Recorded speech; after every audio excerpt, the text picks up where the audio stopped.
नमस्कार दोस्तों, स्टोरी वाला के नए एपिसोड में आपका स्वागत है।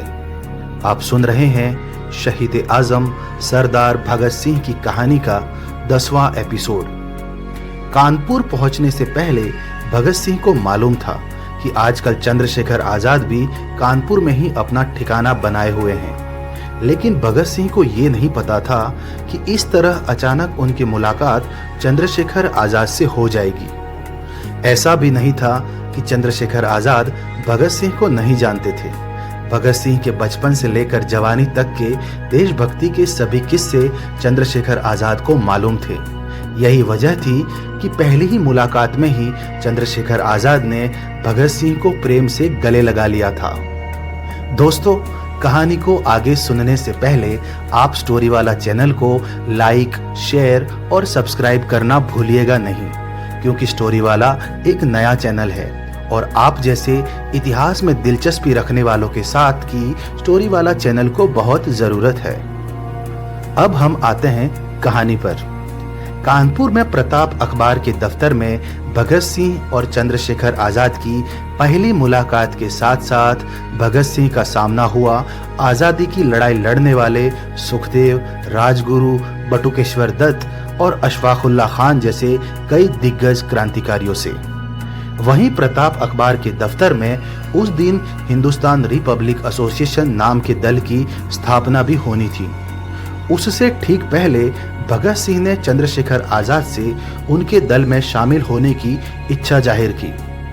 भगत सिंह की बात सुनकर चंद्रशेखर आजाद ने भगत सिंह से कहा, तुम्हारे जज्बात और देश प्रेम को मैं बखूबी जानता हूं भगत, लेकिन अभी तुम्हारी उम्र बहुत कम है और हम जिस रास्ते पर चल रहे हैं उसमें हर पल जान जाने का खतरा है, और अगर गिरफ्तार भी हुए तो अंग्रेजी हुकूमत की ज्यादतियों को तुम बर्दाश्त नहीं कर पाओगे भगत।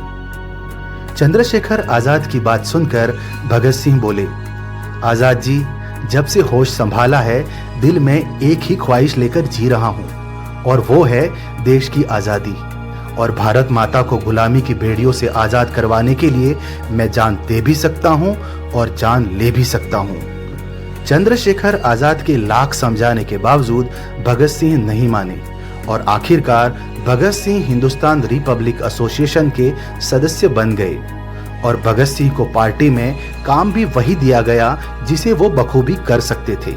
यानी भगत सिंह को ऐसे पर्चे लिखने का काम दिया गया जिसे पढ़ने के बाद हर हिंदुस्तानी के दिल में देश प्रेम और आजाद भारत का सपना जाग उठे। भगत सिंह ने भी अपनी कलम और बेहतरीन लिखावट के अंदाज से कानपुर के नौजवानों का दिल मानो जीत लिया था। धीरे धीरे हिंदुस्तान रिपब्लिक एसोसिएशन के कार्यकर्ताओं की संख्या बढ़ने लगी थी। दूसरी तरफ हिंदुस्तान रिपब्लिक एसोसिएशन को जरूरत थी बहुत सारे पैसों की, जिसकी कमी को पूरा करने के लिए चंद्रशेखर आजाद, अशफाकुल्ला खान और राम प्रसाद बिस्मिल जैसे कई क्रांतिकारियों ने काकोरी की घटना को अंजाम दिया। दोस्तों, काकोरी घटना के साथ साथ चंद्रशेखर आजाद की पूरी कहानी के 9 एपिसोड स्टोरी वाला चैनल पर मौजूद हैं, जिसे आप जाकर जरूर सुनिएगा, जिसका लिंक आपको डिस्क्रिप्शन में मिल जाएगा। काकोरी घटना से ब्रिटिश हुकूमत की एक तरह से नींव हिल चुकी थी। बौखलाहट में गोरे सिपाहियों ने कई क्रांतिकारियों को गिरफ्तार कर लिया था और आखिरकार ब्रिटिश सिपाहियों ने काकोरी घटना के मुख्य आरोपियों में से चंद्रशेखर आजाद को छोड़कर बाकी सभी क्रांतिकारियों को गिरफ्तार कर लिया, जिसमें से राम प्रसाद बिस्मिल, अशफाकुल्ला खान, राजेंद्र लाहिड़ी और ठाकुर रोशन लाल को फांसी की सजा सुनाई गई। एक तरह से कहा जाए तो अपने क्रांतिकारी साथियों की शहादत के बाद हिंदुस्तान रिपब्लिक एसोसिएशन करीब करीब टूट चुका था।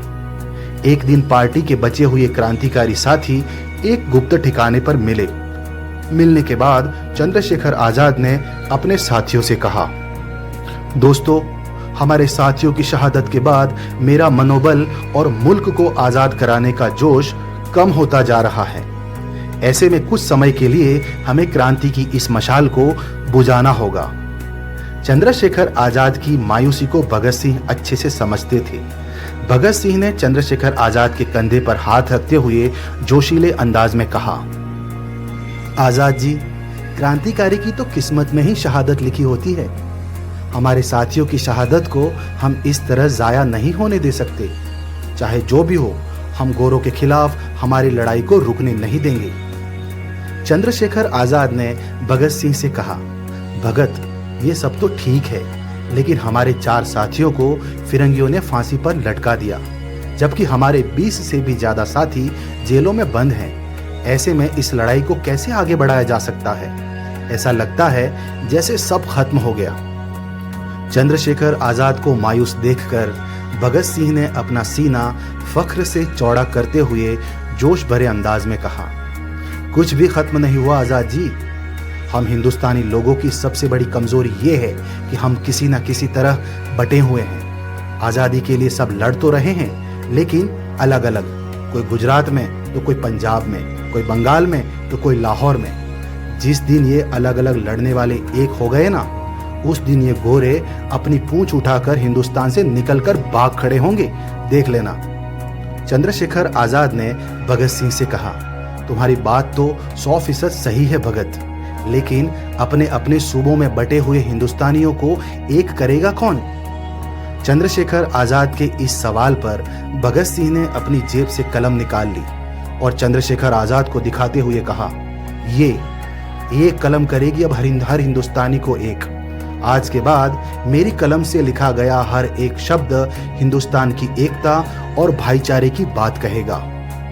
भगत सिंह की जोशीले अंदाज और उनकी क्रांतिकारी सोच ने हिंदुस्तान रिपब्लिक एसोसिएशन में मानो एक नई जान फूंक दी थी। इसी बीच भगत सिंह, राजगुरु और सुखदेव की दोस्ती और प्रेम भी बढ़ने लगा था। साथ ही भगत सिंह के लिखे हुए पर्चे हिंदुस्तान के कोने कोने में पहुंच रहे थे और भगत सिंह के लिखे हुए पर्चों को पढ़कर हर हिंदुस्तानी फिरंगी हुकूमत के सामने आजादी की लड़ाई लड़ने के लिए मानो तैयार खड़ा था। दूसरी तरफ भगत सिंह के लिखे हुए पर्चे जब ब्रिटिश आला अफसरों के पास पहुंचे तो उन्हें पढ़कर फिरंगी अफसरों का खून खौल उठा। उन्हें ये लगने लगा कि अगर भगत सिंह के लिखे हुए पर्चे हिंदुस्तान में फैलने से रोके नहीं गए तो ब्रिटिश हुकूमत को भारी नुकसान उठाना पड़ सकता है। इसीलिए गोरे अंग्रेजों ने भगत सिंह को सबक सिखाने की एक योजना बनाई। दोस्तों, कहानी में अब आगे क्या होगा? क्या भगत सिंह और बाकी क्रांतिकारी आजादी की लड़ाई को जारी रख पाएंगे? क्या भगत सिंह के लिखे हुए पर्चों से हिंदुस्तान के लोग एक होकर आजादी की लड़ाई में क्रांतिकारियों का साथ देंगे? क्या ब्रिटिश हुकूमत के अफसर भगत सिंह की सोच को हिंदुस्तान में फैलने से रोक पाएंगे? ये सब जानने के लिए आप बने रहें मेरे यानी स्टोरीवाला के साथ, और साथ ही सुनना ना भूलें शहीद आजम सरदार भगत सिंह की कहानी का अगला एपिसोड। जय हिंद।